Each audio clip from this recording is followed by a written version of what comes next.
इति पिसो भगवारहं सम्मा सम्बुद्धो विद्याचरणसम्पन्नो सुगतो लोकविदो अनुत्तरो पुरीशधम्मसारथि सत्था देवमनुसारं बुद्धो भगवाति। तथागत सम्यक संबुद्ध तथागतांचा सुविख्यात पवित्र सद्धम्म, तथागताच्या सुविख्यात सद्धम्माचा प्रचार आणि प्रसार करणारा तथागत निर्मित पवित्र भिक्खू संघ बोधिसत्व डॉक्टर बाबासाहेब आंबेडकर या सर्वच महान रत्नांना त्रिवार अभिवादन करतो। वर्षाभास धम्मप्रभामध्ये सातवाहन बुद्धविहार सिद्धार्थ नगर हडको N12 छत्रपती संभाजीनगर या ठिकाणी उपस्थित फार मोठ्या संख्येनं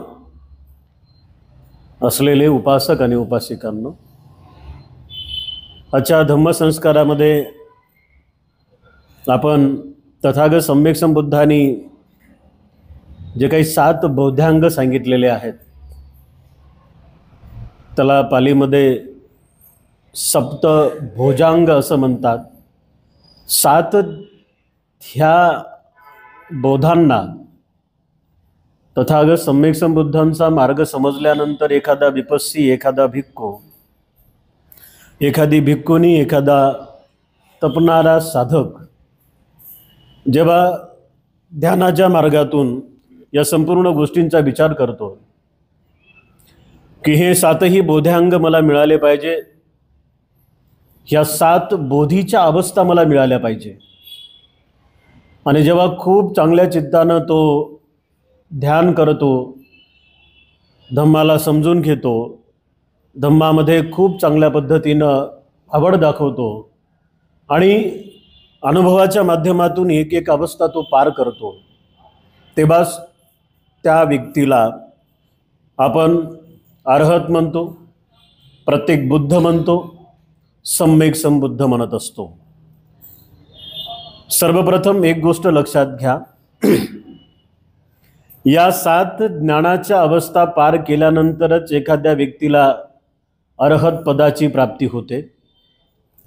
या 7 ज्ञानाच्या अवस्था पार केल्यानंतरच एखाद्या व्यक्तीला प्रत्येक बुद्धत्वाची प्राप्ती होते। ह्याच 7 अवस्था प्राप्त केल्यानंतर एखाद्या महान बोधिसत्वाला सम्यक संबुद्धत्वाची अवस्था प्राप्त होते। आणि म्हणून हे 7 बोधीचे अंग, हे 7 ज्ञानाचे अंग तुमच्या आमच्यासाठी अतिशय महत्त्वाची आहेत। या 7 बोधीच्या अंगाच्या माध्यमातून जेव्हा आम्ही खूप चांगल्या पद्धतीनं तपतो, साधनेमध्ये रत होतो, आवड दाखवतो, कायानुपස්සना करतो, चित्तानुपස්සना करतो, धम्मानुपස්සना करतो, तेव्हा खऱ्या अर्थाने आमच्या जीवनाला एक नवीन आकार मिळत असतो। आणि म्हणून ध्यानाच्या या संपूर्ण मार्गांना आपण समजून घेण्याचा प्रयत्न करणार आहोत। त्याचं कारणही तसंच आहे की येणारे जे काही उदाहरणं आहेत आपले, तर ते उदाहरणं या संपूर्ण बोधांगाच्या माध्यमातून आपण समजून घेणार आहोत। त्या अर्थाने मी याचा हा विषय निवडला की तुम्हाला हे बोधांग पहिले समजले पाहिजे, उजळणी झाली पाहिजे। प्रिय उपासक आणि उपासिकांनो, आजच्या विषयाकडे बघत असताना आपण सतर्कपूर्ण राहून आजच्या विषयाचं खूप चांगल्या पद्धतीनं श्रवण करावं अशी अपेक्षा व्यक्त करतो। ही 7 बोधांग पाली साहित्यात अत्यंत महत्त्वाच्या स्थानी मानल्या गेलेली आहेत। कुठल्याही पालीचा अभ्यास करणाऱ्या विद्यार्थ्याला या 7 बोधांगाची दीक्षा दिली जाते आणि हे 7 बोधांग दीक्षा घेण्याच्याच लायकीचे असतात। कारण यांची दीक्षा घेतल्यानंतर, अर्थात धम्माची दीक्षा घेतल्यानंतर जेव्हा मनुष्य खूप चांगल्या पद्धतीनं तपतो, तर दीक्षा घेणे म्हणजे काय, तर आपल्या सगळ्यांना माहिती आहे, बुद्ध, धम्म आणि संघ यांना आत्मसात करण्याची मनोमन प्रतिज्ञा करणे, ही कधी बोलून दाखवल्या जाते आणि कधी ती बोलून दाखवल्या जात नाही. मग ही साधनेच्या उद्दिष्टाने केलेली धम्माच्या ज्ञानाची पूर्तता आहे. आपण या 7 बोधांगाला बघत असताना त्याकडे तशाच पद्धतीनं बघितलं तर आपल्या सगळ्यांचा फायदा होईल. आपण या 7 बोधांगामध्ये पहिलं जे बोधांग आहे त्याला आपण खूप चांगल्या पद्धतीनं समजून घेऊया. जसं की 7 बोधांगामध्ये पहिलं बोधांग जे आहे त्याला स्मृती बोधांग म्हणतात. स्मृती म्हणजे आठवण. दुसऱ्या नंबरचं जे बोधांग आहे त्याला धम्मविचय बोधांग असं म्हणतात. 3 नंबरचं बोधांग आहे त्याला वीर्य बोधांग असं म्हणतात. 4 प्रीती बोधांग, 5 प्रशक्ती बोधांग, 6 समाधी बोधांग आणि 7 आहे उपेक्षा बोधांग. बोधांग या शब्दाला आठवणीमध्ये ठेवण्यासाठी ज्ञानाची अवस्था म्हटलं तरी चालेल. बोधीचा अंग, बोधी म्हणजे ज्ञान, अंग म्हणजे घटक है ना. ज्ञानाचे 7 घटक असं म्हणूनही याच्याकडे बघितलं तुम्ही आम्ही तर आपल्या चित्ताला खूप चांगल्या पद्धतीने त्याची समज उत्पन्न होईल.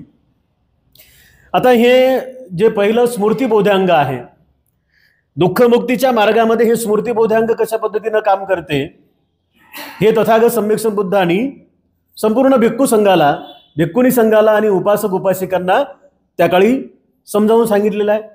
स्मृती बोधांग. स्मृती म्हणजे काय तर आठवण, म्हणजे आठवणीचा ज्ञानाचा अंग. ज्या चित्तामध्ये सदोनित स्मृतीचा वास आहे, स्मृती विकसित झालेली आहे, अशा विकसित पावलेल्या चित्ताच्या अवस्थेला स्मृती प्रधान चित्ताची अवस्था असं म्हणतात. स्मृती विहीन, स्मृती प्रधान है ना. जे काही संवर सांगितलेले आहेत बौद्ध धर्मामध्ये, संवर पण आहेत म्हणजे काय करावं काय करू नये हे सुद्धा सांगितलेलं आहे. चारितशील सांगितलेले आहेत, वारितशील सांगितलेले आहेत, इंद्रिय संवरशील सांगितलेले आहेत.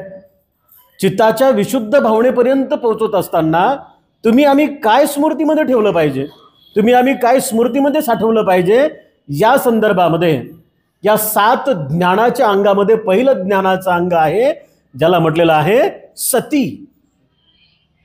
आता ही सती शब्द तुम्ही ऐकला असेल. सम्मा सती, मराठीमध्ये सम्यक स्मृती है ना. म्हणजे आर्य अष्टांगिक मार्ग सुद्धा हे अंग आलेलं आहे. आणि इथे 7 बोधांगामध्ये पहिलं हे अंग आहे ज्याला म्हटलेलं आहे सती, स्मृती. मग सती कशी असते, मग ही स्मृती करायची कशी असते. जर वाईट स्वरूपातली स्मृती असेल तर ती स्मृती चित्ताला एकाग्र होऊ देत नाही. योग्य प्रकारची स्मृती असेल, सती असेल तर ती सती चित्ताला विचलित होऊ देत नाही है ना. चांगलं आणि वाईट म्हणजे चांगलं हे नेहमी चांगलंच असते आणि वाईट हे नेहमी वाईटच असते. मग कुशल चित्ताच्या एकाग्र अवस्थेमध्ये या सतीचा उगम कुठून होतो, ही स्मृती कशा पद्धतीने विकसित होते, या स्मृतीला जतन करण्यासाठी, या स्मृतीचं संवर्धन करण्यासाठी तुम्ही आम्ही साधक म्हणून या स्मृतीला चित्तामध्ये कसं आणायचं असते, असे अनंत प्रश्न आपल्याला या सती पाहत असताना पडले असतील. मग सती म्हणजे काय तर साध्या सोप्या आमच्या व्यावहारिक भाषेमध्ये त्याला आठवण म्हटलेलं आहे. आणि आठवणीच्या पुढे उत्तम आठवण, चांगली आठवण म्हणजेच सती आहे, स्मृती आहे. मग ही स्मृती करत असताना 7 बोधांग पाहत आहोत आपण. 7 बोधांगातलं हे पहिलं बोधांग आहे ज्याला म्हटलेलं आहे स्मृती बोधांग, सती बोधांग. स्मृती बोधांग समजून घेत असताना तथागत सम्यक संबुद्धांनी त्यावेळेस भिक्खूंना सांगितलं होतं, भिक्खूंनो तुम्ही सदा सर्वदा ध्यानामध्ये लीन राहा. तुम्ही सदा सर्वदा या ध्यानाच्या वेगवेगळ्या अवस्था जतन करा. आणि हे स्मृतीच्या ज्ञानाचं अंग तुमच्या आमच्यामध्ये येण्यासाठी तथागत सम्यक संबुद्धांनी सतीपठ्ठान नावाचं सूत्र शिकवलं. सतीपठ्ठानमध्ये काय शिकवलं जातं कायानुपස්සना कशी करायची, चित्तानुपස්සना कशी करायची, वेदनानुपස්සना कशी करायची, धम्मानुपස්සना कशी करायची, हे सारे शब्द बारकाईनं आपण बघण्याचा प्रयत्न करणार आहोत या 2-4 दिवसामध्ये. तर मग हे सतीचं अंग तुमच्या आमच्यामध्ये कसं येतं, म्हणजे ही स्मृती कशी येते, या स्मृतीला आम्ही चांगल्या स्मृतीमध्ये कशा पद्धतीनं बघायला पाहिजे किंवा चांगली स्मृतीमधून याचा विकास कसा करायला पाहिजे, या संदर्भातलं हे बोधांग आहे. मग सती बोधांग कसं काम करते ते बघा. ही स्मृती ज्ञानाचं अंग चित्तामध्ये काय काम करते, तर स्मृतीचं काम कोणतं आहे, योग्य त्या कामामध्ये मन लावणे. स्मृतीचं काम कोणतं आहे, योग्य त्या कामामध्ये मन लावणे, आवड निर्माण करणे. स्मृतीचं काम असं आहे सजग ठेवणे, सतर्क ठेवणे. कशाला बरं, सतर्क कायेला, सतर्क वाणीला, सतर्क चित्ताला, अशा पद्धतीनं. म्हणजे सतर्कता पूर्ण केलेले सगळे धम्माचे कार्य हे सती बोधांगाच्या अंतर्गत व्यक्ती करत असतो. हा विषय इथे फार महत्वाचा आहे. स्मृती जर नसेल तर तुम्ही आम्ही जिवंतच राहू शकत नाही. बरोबर आहे, हा झाला वरवरचा विषय. म्हणजे स्मृती जर नसेल तर उद्या काय करायचं हे माहीत नाहीये. मग हा स्मृतीभंग झालेल्या माणसाला त्याच्या ओळखीचा कितीही जुना जाणता मित्र आणून ठेवलं तरी तो त्याला विचारतो, बाबा तू कोण आहेस. सख्या बायकोला सुद्धा तो म्हणतो की तू कोण आहेस, मुलाला तशाच पद्धतीने प्रश्न करतो. मग इथे धम्माच्या बाबतीमध्ये ही स्मृती आपण कशा पद्धतीने विकसित करायची असते, तर चित्ताला संयमित करणाऱ्या ज्या गोष्टी आहेत त्या गोष्टी आपण स्मृतीमध्ये साठवून ठेवायच्या असतात. चित्ताला संयमित करणाऱ्या ज्या काही गोष्टी आहेत त्या स्मृतीमध्ये साठवून ठेवायच्या असतात. ध्यानाला बसल्यानंतर तुम्ही काय जाणलं, तुम्ही बसलात, बसल्यानंतर काय केलं बरं, सगळ्यात पहिलं काम कोणी काय केलं, बस बरोबर आहे. पहिलं काम कोणतं आहे, या 2 नाकपुड्यातून येणारा जाणारा श्वास जिथे छेदतो, जिथे तो स्पर्श होत आहे. आता फक्त हेच नाही पाहायचंय है ना, एकदा लांब श्वास घेतला, लांब श्वास सोडला, आणखी 2-3 वेळेस केलं, लांब श्वास घेतला, लांब श्वास सोडला, की ती छेदणारी जागा आपल्याला समजते. आणि त्या छेदणाऱ्या जागेपर्यंत आपलं मन आलं रे आलं. आनापान सती म्हणजे मनाला लगाम लावणे. आनापान सतीचा अर्थ होते येणाऱ्या जाणाऱ्या श्वासावरती लक्ष केंद्रित करणे. ही ध्यानाची पहिली स्टेप आहे. याच्या पुढे ज्या ध्यानाच्या स्टेप आहेत, म्हणजे तुम्ही आम्ही ध्यानाच्या माध्यमातून काय करतो, तर पस्सना करत असतो. पस्सना यालाच तथागत सम्यक संबुद्धांनी म्हटलेलं आहे की तुम्ही आम्ही जे काही 4 प्रकारच्या पस्सना करत असतो, 4 प्रकारच्या सती करत असतो, 4 प्रकारची आठवण करत असतो. ह्या 4 प्रकारच्या सती, ह्या 4 प्रकारच्या पस्सना जेव्हा माणसाच्या चित्तामध्ये विकसित होतात तेव्हा त्याला ध्यानाचा एक मार्ग मोकळा होतो. आणि अनेक वर्ष निरंतर ध्यानाचा सराव केल्यानंतर 20 वर्षानंतर, 10 वर्षानंतर, 30 वर्षानंतर किंवा मरण्याच्या 5-10 मिनिटं अगोदर ती ध्यानाची एखादी अवस्था प्राप्त होत असते. लक्षात घ्या, ध्यानाची एखादी अवस्था प्राप्त होत असते. रोज ध्यान करणं वेगळं, उपोषताच्या दिवशी ध्यान करणं वेगळं. एखाद्या पोटभर जेवलेल्या माणसाला तुम्ही गुलाबजामुन नेऊन द्या, ते खात नाही. आणि एखाद्या उपाशी माणसाला 2 दिवसाची शिळी भाकर नेऊन द्या, ते खाते. कारण काय, उपाशी आहे ना, पोट भरणे आणि उपाशी. मग या पौर्णिमा आणि अमावस्येच्या दिवशी, अष्टमीच्या दिवशी जेव्हा विहारात येऊन तुम्ही आम्ही तपण्याचा प्रयत्न करत असतो, तथागत सम्यक संबुद्धांच्या आशीर्वाद बुद्ध मुद्रेसमोर बसून आपण एक मनामध्ये प्रतिज्ञा करत असतो की दिवसभरापर्यंत मी माझ्या ध्यानाच्या सम्यक संकल्पाला पूर्ण करीन. आणि ध्यानाच्या या सम्यक संकल्पाला पूर्ण करण्यासाठी तुम्हाला आम्हाला कोण मदत करते, तर तुम्हाला आम्हाला मदत करत असते ती सती. मग कशाच्या स्वरूपातली स्मृती? तर तथागत सम्यक संबुद्धानं सांगितलं की 4 प्रकारच्या सती तुमच्या आमच्याकडे असल्या पाहिजे. 4 प्रकारच्या पस्सना, त्याला पस्सना म्हणा, त्याला सती म्हणा. पस्सना म्हणजे पाहणे, सती म्हणजे जाणणे. सती म्हणजे जाणणे, योग्य प्रकारची आठवण ठेवणे. मग तुम्ही आम्ही कोणत्या प्रकारची आठवण ठेवली पाहिजे? असं तथागत सम्यक संबुद्ध 7 बोधांगातल्या पहिल्या बोधांगामध्ये 7 ज्ञानाच्या अवस्थेतील पहिल्या ज्ञानाच्या अवस्थेमध्ये कोणती शिकवण देतात? तथागत सम्यक संबुद्ध म्हणतात की ज्या साधकाला तपायचं आहे, ज्याला साधना करायची आहे, ज्याला विपස්සना करायची आहे, ज्याला दिवसभर साधनेमध्ये बसायचं आहे, तर अशा साधकांना काय करायला पाहिजे? तथागत सम्यक संबुद्धानं सांगितलं त्यांनी कायानुसती करावी. कायानुसती, काया म्हणजे काय? शरीर. बुद्धाच्या भाषेमध्ये शरीर म्हणजे काय? रूप है ना, नाम आणि रूप. मग रूप कसं आहे? तर हे तुमचं आमचं जे रूप आहे ते रूप आहे. जे काही उघड्या डोळ्यानं दिसू लागलं ते रूप आहे. इथे हे फूल सुद्धा रूपात आहे, इथे ही वही सुद्धा रूपात आहे, ही पेन, हे माईक, हे सारं मी, सारं काही कोण आहे? हे रूप आहे, है ना. म्हणजे उघड्या डोळ्यानं ते दिसू लागलं ते सारं रूप आहे.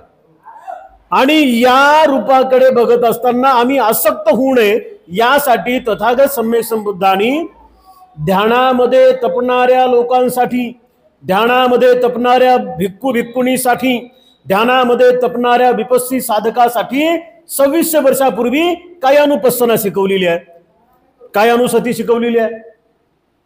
शरीराला विशेष पद्धतीने पाहण्याची जी कला आहे, जी कला तुम्हाला आम्हाला मागे नेत नाही, पुढे पुढे नेते. उदाहरणार्थ, आम्ही जेव्हा ध्यानाला बसतो, ध्यानाला बसल्यानंतर साऱ्यात पहिले पायाला मुंगे येतात, है ना. सुरुवात कुठून होते? बघा, बुद्ध कोणतंही काम सांगताना कसं सांगतायत? जसं मास्तर आपल्याला उजळणी पाठ करायला लावतात, 1 2 3 4 100. कुठला शिक्षक 100 पासून 99 98 97 96 असा येत नाही.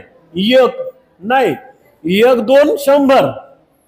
बुद्ध सुद्धा याच स्टेपमध्ये तुम्हाला सांगतात की तुम्ही बसलात, बसल्यानंतर पहिले वेदना कुठे होऊ लागल्यात? पायाला. आता पायाला वेदना झाल्या, मग काम सुरू झालं. आणि मग बुद्धानं काय सांगितलं की पायाच्या नखापासून डोक्याच्या केसापर्यंत पाहणे. ज्या शरीराच्या माध्यमातून तुम्ही काम करत आहात त्या शरीराच्याच मध्ये कुठे ना कुठेतरी मन नावाचा प्रकार आहे. आणि ते मन तुम्हाला आम्हाला स्पष्टपणे दिसत नाहीत. डोळे दिसतील, कान दिसतील, नाक दिसतील, हात दिसतील, दात दिसतील, केस दिसतील, सारं काही दिसू लागलंय. पण या चित्तामध्ये अदृष्ट स्वरूपामध्ये असं एक मन आहे. आणि ते मन काय आहे? मन पंच इंद्रियाचा राजा आहे.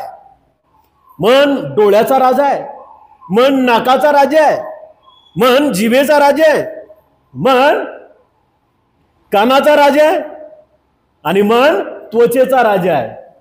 आणि या 5 इंद्रियाला जेव्हा तुम्ही आम्ही बघतो आणि बघून त्याच्यामध्ये स्मृतीमध्ये राहतो. इथे स्मृती खूप महत्वाची आहे. वारंवार तुम्हाला सांगतो की स्मृतीकडे लक्ष द्या. इथे एकच शब्दाकडे फक्त आमचे कान असले पाहिजे, स्मृती. आणखी 6 शिकायचे आहेत आपल्याला. पहिलेच जर आपण लक्षात नाही घेतलं तर मग ते पुढचे 6 समजणार नाहीत. मग सती कशा पद्धतीने काम करते? बुद्धानं सांगितलं की सतीमध्ये काय करायचं आहे, स्मृतीमध्ये काय करायचं आहे. अशा कुशल धम्माची उत्पत्ती, अशा कुशल धम्माची साठवण, की जे कुशल धम्म, कुशल म्हणजे योग्य, धम्म म्हणजे शिकण्यासारखे असलेल्या गोष्टी, है ना. कुशल म्हणजे योग्य, म्हणजे योग्य शिकण्यासारखे असलेल्या गोष्टी आम्हाला साठवायच्या आहेत. मग ध्यान करत असताना, पस्सना करत असताना, चित्ताला सावरत असताना, चित्ताला नियंत्रित करत असताना, चित्ताला समजून घेत असताना काय कामात येते? पस्सना कामात येते. पस्सना कशाच्या आधारावर करायची आहे? तर स्मृतीच्या आधारावर करायची आहे. ध्यानाचं पहिलं अंग स्मृती, जे आर्य अष्टांगिक मार्गातल्या 7व्या अंगामध्ये बुद्धानं शिकवली. सम्मा, सती, सम्यक स्मृती. मग इथे स्मृती कशाची आहे? तर इथे बुद्धानं सांगितलं कायानुसती, शरीराबद्दल पाहणे. शरीराबद्दल पाहत असताना, या शरीराकडे बघत असताना तुम्हाला आम्हाला एक बोध झाला पाहिजे, शरीर म्हणजे काय? संच आहे. संच कशाचा आहे? हाडांचा संच आहे.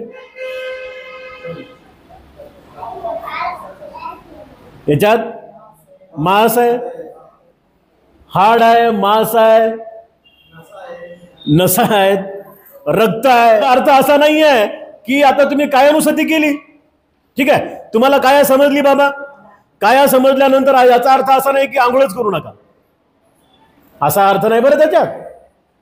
बघा, म्हणजे चुकतो आपण कुठे? बुद्धानं कायानुसती करायला सांगितली, आणि कायानुसती कायानुपස්සना करत असताना तुम्ही या शरीराची काळजी का करायची असते? निर्वाणाला जायचं आहे. निर्वाणाला जात असताना सगळ्यात महत्वाचं काय? ध्यान महत्वाचं आहे. आणि ध्यान करत असताना सगळ्यात महत्वाचं काय? स्मृती. म्हणजे निर्वाणापर्यंत सुद्धा तुम्हाला नेण्याचं जे सामर्थ्य जिच्यामध्ये आहे तिला म्हटलेलं आहे स्मृती, तिला म्हटलेलं आहे सती. मग ध्यानाला बसलात, ध्यानाला बसल्यानंतर पायाला मुंग्या सुरू झाल्या, पायाला मुंग्या सुरू झाल्या, असह्य होत असतील तर शरीर हलवा.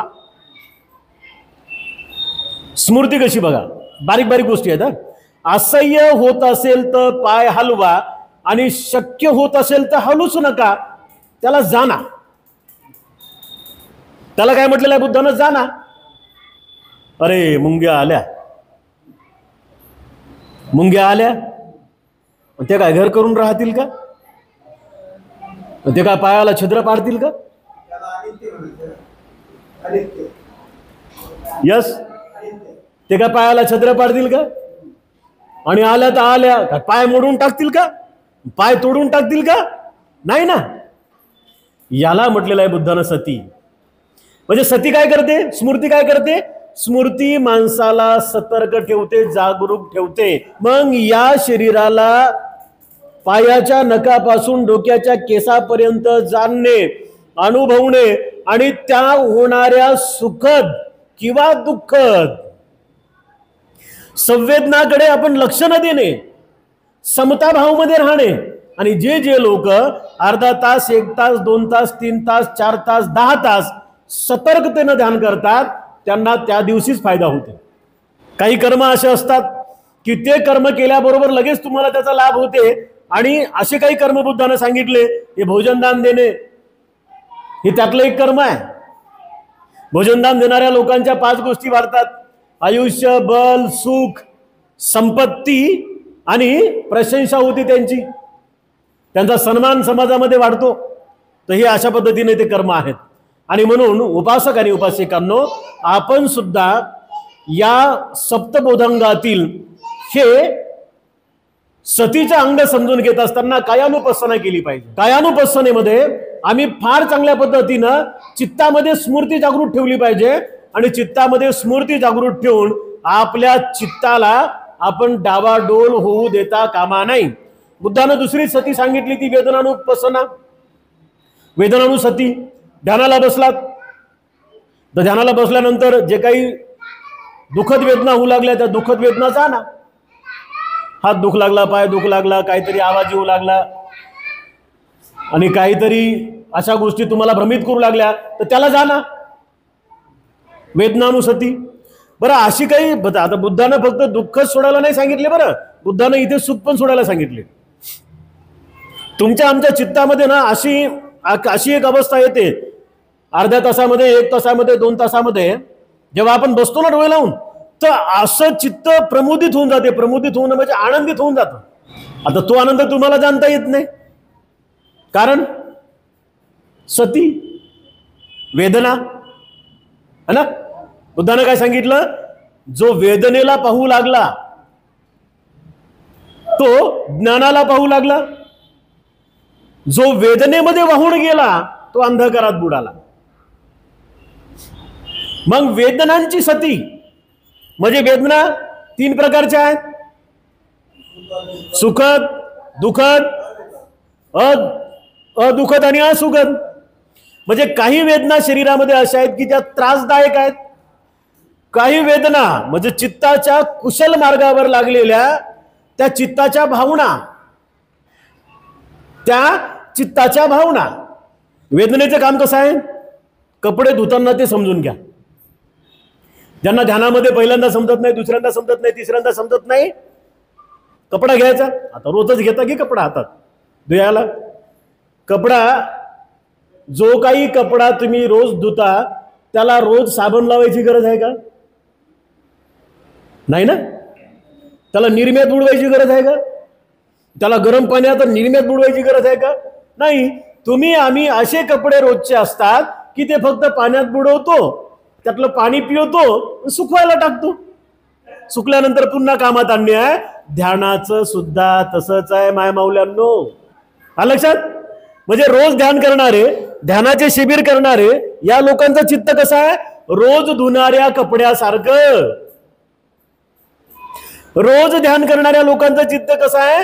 रोज धुणाऱ्या कपड्यासारखं. म्हणजे त्याला घासच बसायची गरज नाही. लाव साबण, लाव सोडा आणि घास त्या बरसणं, किंवा ती बॅट असते कपडे धुवायची, आपण त्यांना दनादन, काय गरज नाही त्याची. म्हणजे पाण्यात टाका, पिळा, सुकायला टाका, सुकल्यानंतर कामाला आणा. आता असा एखादा कपडा आहे की ज्याच्यावर लयच घाण पडलेली आहे आणि असे डाग पडलेले आहेत, त्याला तुम्ही किती धुवा, धुता धुता फाटून जाते बिचारा, पण डाग काय निघत नाही. बुद्धानं सती का शिकवली बघा, आणि त्यातल्या त्यात वेदनानुसती का शिकवली. तर इथे बुद्ध असं म्हणतात की तुम्हाला तुमच्या मनाला रोज धुवावं लागेल. 10 मिनिटं, 15 मिनिटं, अर्धा तास तुम्हाला रोज एकांतामध्ये बसून डोळे बंद करून पाठीचा कन्ना सरळ करून श्वासोश्वासावर लक्ष देऊन ध्यान करावं लागेल. आणि जेव्हा तुम्ही हे रोज करता, याचा अर्थ तुम्ही काय करू लागलेत? रोज चित्ताला धुवू लागलेत. आणि रोज धुतलेल्या चित्तामध्ये साधनेचा आनंद येतो, साधनेचा सुगंध येतो, साधनेबद्दल प्रीती येते, साधनेबद्दल सुख उत्पत्ती होते. आणि ही सुखाची भावना तुम्हाला धम्मामध्ये तपण्याची प्रेरणा बनते. येऊ लागलं लक्षात? अतिशय साध्या सोप्या भाषेमध्ये एवढा मोठा विषय तुम्हाला समजून सांगतो. मग बुद्धानं काय शिकवलं? आता सती झाली, आता आठवण आहे, आता स्मृती आहे. स्मृतीमध्ये काय करू लागलो आपण? वारंवार चित्ताला सांगू लागलो, अरे मान हलवायची नाही, अरे डोळे उघडायचे नाही, अरे डुलकी मारायची नाही, अरे पायाची हालचाल करायची नाही, अरे जागा सोडायची नाही. याला बुद्धानं म्हटलेलं आहे वेदना जाणणे. याला बुद्धानं काय म्हटलेलं आहे? वेदनेला जाणणे, वेदनानुपස්සना करणे, वेदनेची सती करणे. म्हणजेच ज्या काही वेदना उत्पन्न होऊ लागलेल्या आहे बसल्यानंतर, स्मृती जाणून घेतोय आपण. अतिशय महत्वाचा अंग आहे ही स्मृती. जागृतपणे आपण लक्षात घेतली पाहिजे. वेदना जाणणे, बसल्यानंतर तुम्ही आम्ही वेदना जाणल्या पाहिजे. सुखद आहेत, दुःखद आहेत, असुखद आहेत, अदुःखद आहेत. आणि कोणत्याही वेदनेकडे आमचं लक्ष नाही गेलं पाहिजे, वाहून नाही गेलं पाहिजे त्याच्यात. अरे वा, किती मनाची प्रसन्न अवस्था झाली, आणि मग चाललो त्याच्याकडेच आपण. मग ते ध्यान नाही बरं. नाही, मग गोंधळ आहे, ते गोंधळ आहे, गोंधळ है ना. गोंधळात काही समजते का? नाही, ते गोंधळ आहे. जत्रेत कोण काय म्हणाला समजते का? नाही, ती जत्रा आहे, मनाची जत्रा आहे. वाहत जाणे मनाची जत्रा आहे. बुद्धानं वेदनानुपස්සना सांगितली, बुद्धानं वेदनानुसती सांगितली. आणि म्हणून तुम्ही आम्ही सतर्क भावनेने ही वेदना जाणून घ्यायच्या असतात, चित्तातल्या वेदना. आणि जेव्हा चित्तातल्या वेदनानुसार आपण जाणतो, तेव्हा आपलं चित्त परिशुद्धीच्या मार्गावर जातं. त्यालाच बुद्धानं म्हटलेलं आहे चित्तानुसती. चित्तानुसती, चित्तानुपස්සना, कायानुपස්සना, वेदनानुपස්සना, चित्तानुपස්සना. आता ही बघा, स्मृतीनं ध्यानाला लागलात, वेदना समजून घेतल्या, साहजिक आहे. इथे साहजिक आहे म्हणजे नैसर्गिक गुणधर्मानुसार हे साहजिक आहे की आता तुमचं चित्त परिशुद्ध होऊ लागलेलं आहे. पूर्णतः कोणाचं चित्त परिशुद्ध होत नाही. अरहंत आणि सम्यक संबुद्ध सोडल्यानंतर अनागामी पर्यंत सुद्धा चित्तामध्ये मळ असतात बरं का. कारण अरहंत पदामध्ये किती बंधनं तुटतात? कोणते? मान, उदच्च आणि अविद्या. की अनागामी झालेल्या व्यक्तीला सुद्धा हे 3 बंधनं असतात. मान असते त्याच्याकडे, अविद्या असते आणि उदच्च असते, आहे का नाही. म्हणजे याचाच अर्थ असा आहे की अनागामी चित्ताला सुद्धा 4 आर्य सत्याची सम्यक अनुभूती झालेली नसते. त्याला ते पाठ असेल, त्याला ते ऐकलं असेल, त्यानं ते स्मृतीमध्ये साठवून ठेवलं असेल, पण त्याची अनुभूती नसते त्याला. अरहत चित्ताला 4 आर्य सत्याची सम्यक अनुभूती झालेली असते. अनुभूती म्हणजे काय बाबा? तर यथार्थ पद्धतीने जाणणे, अनुभवणे, है ना. यथार्थ पद्धतीने जाणणे आणि अनुभवणे. मग या अनुभवण्याच्याच क्रियेला तथागत सम्यक संबुद्धांनी सांगितलेलं आहे की आता तुमच्या चित्ताची काय होऊ लागलेली आहे? विशुद्धी होऊ लागलेली आहे. तुमचं चित्त आता कसं होऊ लागलेलं आहे? शुद्ध होऊ लागलेलं आहे. आणि त्यालाच बुद्धानं म्हटलंय चित्तानुपස්සना. मग या चित्तानुपස්සनामध्ये काय करायचंय तुम्हाला आम्हाला? बुद्धानं फार बारकाईने शिकवलं. बुद्ध म्हणतात की चित्तानुपस्सी विहार करत असताना, है ना, स्मृतीनुपस्सी विहार करत असताना, वेदनानुपस्सी विहार करत असताना, चित्तानुपस्सी विहार करत असताना, पस्सी हा जो शब्द आहे याला सुद्धा पाहणे म्हणतात. पस्सना पाहणे, पण कसे पाहणे? विपस्सना विशेष पद्धतीने पाहणे. पाहण्यालाच ध्यानाच्या मार्गात एक एक पाऊल पुढे चढत असताना त्याला म्हटलेलं आहे की या संपूर्ण गोष्टीचं सम्यक ज्ञान आत्मसात करणे, अर्जित करणे. अर्जित हा शब्द ऐकला ना तुम्ही? अर्जितलाच आपण आजच्या भाषेमध्ये पस्सना या अर्थाने मिळवतो. मिळवणे, अर्जित करणे, मिळवणे म्हणजे त्याचा अर्थ पस्सना करणे. आणि पस्सना कशी आहे? चित्ताची पस्सना आहे, वेदनेची पस्सना आहे, कायेची पस्सना आहे, धम्माची पस्सना आहे. आपण 2 पस्सना पाहिल्या. कोणती? स्मृतीची पस्सना. स्मृतीची पस्सना पाहत असताना आपण काय पाहिलं? पहिले कायानुपस्सना, कायानुसती. दुसरं काय पाहिलं? वेदनानुसती. आणि तिसरं पाहत आहोत चित्तानुसती. मग ही चित्तानुसती कशी असते? तर आम्ही आमच्या शाश्वत चित्ताच्या सगळ्या गोष्टीचा विचार करत असताना ध्यानाला बसल्यानंतर असे विचार चित्तामध्ये येतात की ते विचार तुम्हाला ध्यानाला जर पूरक असतील तर त्याला वाढवा, आणि जे विचार तुमच्या ध्यानाला पूरक नाहीत त्याला नष्ट करण्याचा प्रयत्न करा. मग या चित्तामध्ये उत्पन्न होणारे 2 विचार आहेत की जे ध्यानाला पूरक नाहीत. एक आहे रागयुक्त चित्त आणि दुसरा आहे आसक्तीयुक्त चित्त. येऊ लागलं लक्षात? म्हणजे ध्यानाला बसल्यानंतर हे 2 शत्रू माणसाच्या मनात लगेच उत्पन्न होतात. याला जास्त वेळ द्यायची गरज नाही. रागयुक्त चित्त आणि आसक्तीयुक्त चित्त. तर या चित्ताला एक लक्षात घ्या, तुम्हाला झोप आली हे तुम्हाला कोण सांगते? मन. तुम्हाला आळस आला हे कोण सांगते? तुम्हाला तहान लागली हे कोण सांगते? तुमच्या पायाला मुंग्या आल्या हे कोण सांगते? तुम्ही कुठल्याही अवयवानं काम करा, मानवी शरीरामध्ये तुम्ही कुठल्याही अवयवानं काम करा, त्या अवयवाला जे काही सूचना देण्याचं काम आहे ते मनाचं आहे. आणि म्हणून त्या मनाला काय म्हटलेलं आहे? इंद्रियांचा राजा. मग या इंद्रियाच्या राजाला समजून घेत असताना, या चित्ताला समजून घेत असताना, या चित्ताची सती करत असताना तुम्ही आम्ही काय करायला पाहिजे? हे तथागत सम्यक संबुद्धांनी 2600 वर्षापूर्वी सांगितलं. तथागत सम्यक संबुद्ध म्हणतात की या चित्ताची सती केली पाहिजे, याच्यावर बारीक लक्ष ठेवलं पाहिजे. याच्यावर बारीक लक्ष ठेवलं पाहिजे. आणि ज्या ज्या लोकांना या चित्ताची सती समजलेली आहे, या चित्ताची पस्सना समजलेली आहे, ते लोक दुःखी होतच नाहीत हो. म्हणजे एखाद्याला हात कमी आहे तर त्याच्याकडे मन पण अर्ध आहे असं नाहीये. एखाद्याचा डोळा लहान आहे, बारीक आहे किंवा गेलेला आहे, आंधळा आहे एखादा, म्हणजे त्याच्याकडे मन अर्ध आहे असं नाहीये. दोन्ही डोळे नसले तरी, दोन्ही हात नसले तरी, दोन्ही पाय नसले तरी चित्त मात्र साबूत आहे. चित्त साबूत आहे. आणि अशा चित्ताला नियंत्रित करण्यासाठी तथागत सम्यक संबुद्धांनी तुमच्या आमच्यावरती अनुकंपा करून, या संपूर्ण मानव जातीवर अनुकंपा करून बुद्धांनी त्या काळी त्यावेळी एक पसना सांगितली, एक सती सांगितली. आणि त्या सतीला, त्या पसनेला तथागत सम्यक संबुद्धांनी नाव दिलं चित्तानुसती. आणि म्हणून आपण ही चित्तानुपස්සना वारंवार करण्याचा प्रयत्न केला पाहिजे. कारण चित्तानुपස්සनेच्या माध्यमातून चौथ्या क्रमांकाची पස්සना, चौथ्या क्रमांकाची सती आपल्या चित्तामध्ये उद्भवत असते. त्याला म्हटलेलं आहे धम्मानुसती. आता शरीराला पाहिलं, शरीराला जाणलं. वेदनेला पाहिलं, वेदनेला जाणलं. चित्ताला पाहिलं, चित्ताला जाणलं.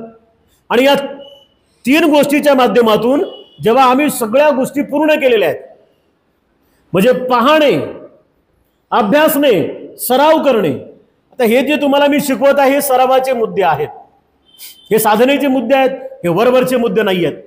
मग बुद्धानं काय सांगितलं की चित्ताची सती निर्माण झाल्यानंतर, चित्तावरती तुमचं कंट्रोल निर्माण झाल्यानंतर जेव्हा दुसरी सती उत्पन्न होऊ लागली, चौथी सती, तर त्याला बुद्धानं म्हटलेलं आहे धम्मानुसती.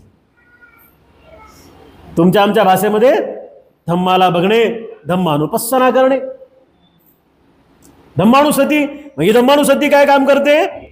तुमच्या आमच्या चित्तामध्ये जर धम्माची सती असेल तर धम्माची सती आम्हाला काय शिकवते? रूप, वेदना, संज्ञा, संस्कार, विज्ञान. आता रूप हा जो शब्द आहे पहिला, रूप, तर हा रूप शब्द जो आहे तो भौतिक शब्द आहे. हा बाहेरच्या जगाशी निगडीत असलेला हा रूप आहे. पण वेदना, संज्ञा, संस्कार आणि विज्ञान हे चार धम्म मनाचे आहेत. रूप हा भौतिक शब्द आहे, पण हे चार धम्म मनाचे आहेत.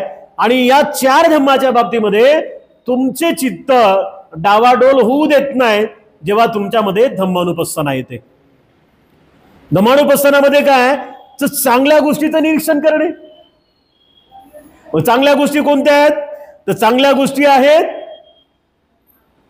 शरीर आणि मनाची पूर्णता प्राप्त करून घेणे, है ना. शरीर आणि मनाची पूर्णता कधी होते? जेव्हा शरीराचे आणि मनाचे विषय आम्ही समजून घेतो. मनाची पूर्णता कधी प्राप्त होते? जेव्हा विपස්සनेच्या माध्यमातून आपण ध्यानाच्या कर्माला लागतो. आणि शरीराची पूर्णता कधी प्राप्त करून घेतो? जेव्हा आपण वेदना समजून घेतो. त्याला तर काही आवश्यकता आहे हो, त्याला तर काहीच नको आहे. म्हणजे तुमच्यासाठी जे चांगलं आहे त्याला नाही पाहिजे, आणि तुमच्यासाठी वांगलं आहे ते त्याला बरोबर ऍक्सेप्ट करू लागले. मनाचं शरीराचं तसंच आहे, मनाचं शरीराचं तसंच आहे. ही धम्मानुपස්සना, ही धम्माची सती तुम्ही आम्ही बारकाईने लक्षात घेतली पाहिजे.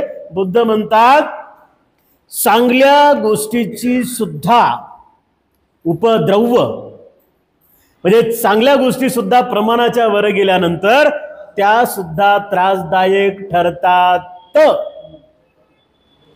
म्हणून आपण किंवा कुठेही ध्यानाला तुम्ही गेले तर सकाळपासून रात्रभर काय तुम्हाला ते बसूनच ठेवत नाही. थोडं करमणूक असते त्याच्यात, कधी प्रवचन असते, कधी तुम्हाला 10-15 मिनिटाच्या सुट्ट्या मिळतात, है ना. तर या भावनेनं आपण ह्या पස්සना केल्या पाहिजे, स्मृती केल्या पाहिजे. आणि हे करत असताना आपण सातत्यपूर्ण या सर्व धम्मामध्ये अग्रेसर झालं पाहिजे. यातील जो काही बाकीचा विषय आहे तो आपण पुढे बघण्याचा प्रयत्न करूया.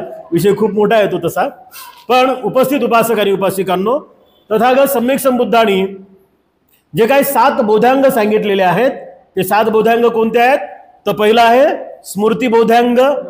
म्हणा स्मृती बोधांग, धम्म विचय बोधांग, वीर्य बोधांग, प्रीती बोधांग, प्रशब्दी बोधांग, समाधी बोधांग, उपेक्षा बोधांग.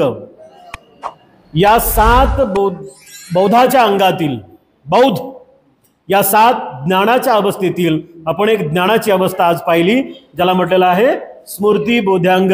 आजच्या धम्मसंस्कारामध्ये अधिक आपल्यासोबत धम्मसंवाद चर्चा न करता इथेच हा धम्मसंस्कार आपण संपन्न करीत आहोत. आपल्या सर्वांविषयी खूप खूप मंगलमैत्री. विशेषतः धम्मोदय द राईज ऑफ धम्मा या आपल्या यूट्यूब चॅनलला बघणाऱ्या सर्व दर्शकांसाठी सुद्धा खूप खूप मंगलमैत्री. आपल्या सर्वांचं मंगल हो.